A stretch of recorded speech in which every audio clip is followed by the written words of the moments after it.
नमस्कार पशुपालक मित्रांनो, या आपल्या गावठी गाईपासून तयार झालेल्या कालवडी मित्रांनो, नंबर 1 ची जर्सी कालवड तयार झाली. ही तर दुधात आली मित्रांनो, दूध द्यायली. आता हिनं कालवड दिली मित्रांनो. ही गीर आहे मित्रांनो. ही पण आता दिपाळीपासून गाभा जाईल मित्रांनो. 2-3 माझं गेले, 2-3 वेळा शेल गाळला हिनं,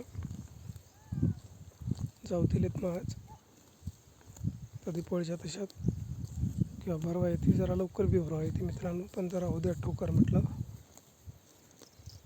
या अशा आपल्या गावठी गाईपासून चांगले असे सुंदर सुंदर वासरं तयार करता येतात मित्रांनो. हे राहू द्या मित्रांनो, गाय ही आपल्या खुट्याला असायला पाहिजे मित्रांनो, कारण याच्यापासून आपल्याला पोटाचा आजार काहीच होत नाही मित्रांनो. या ज्या गायी असतात, या गाईचं दूध इतकं पौष्टिक असते.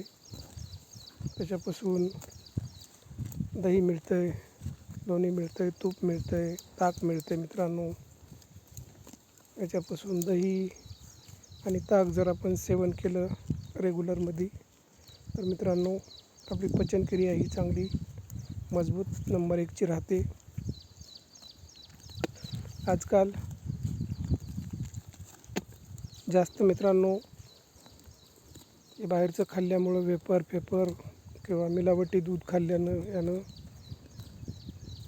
जे पोटाचे आजार व्हायलेत मित्रांनो, भयानक आजार, कॅन्सरसारखे आजारसुद्धा आपल्याला व्हायलेत मित्रांनो. कारण दुधामध्ये काय बी मिक्स करून लोक आपल्याला द्यायलेत.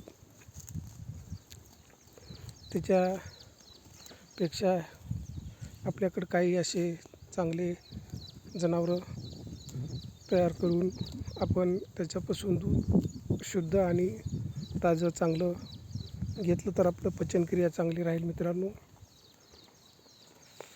माझा दांडगा अनुभव सांगतो मित्रांनो. हे जर आपण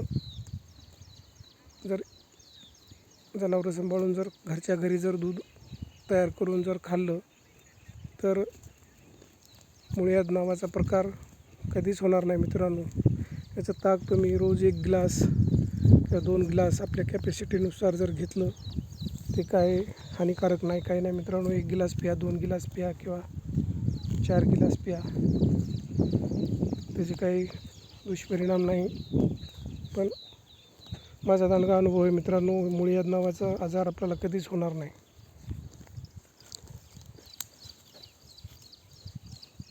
म्हणून या जनावरांपासून खूप फायदा आहे मित्रांनो. आता या धावपळीच्या जीवामध्ये या जनावरांचं थोडं मुश्किल झालं जगणं. कोणी यायला वेळ देईना झाले, कोणी याचं पालनपोषण करीना झाले.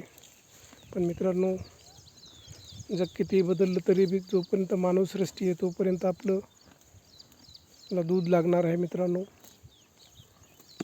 ज्या दिवशी मानवसृष्टी जमिनीवरली संपली, त्याच दिवशी दूध हा प्रकार लागणारा नाही. म्हणून जोपर्यंत मानवसृष्टी आहे तोपर्यंत दूध लागते. म्हणून चांगलं आणि स्वच्छ, एकदम बगर केमिकलयुक्त दुधाची निर्मिती घरच्या घरी करा मित्रांनो, आणि आपली तब्येत सांभाळा. जीवन आहे तर सगळ्या गोष्टी आहेत मित्रांनो. पहिले आपला विचार करा, नंतर दुसऱ्याचा विचार करू मित्रांनो. चला ठीक आहे मित्रांनो. जय जवान जय किसान.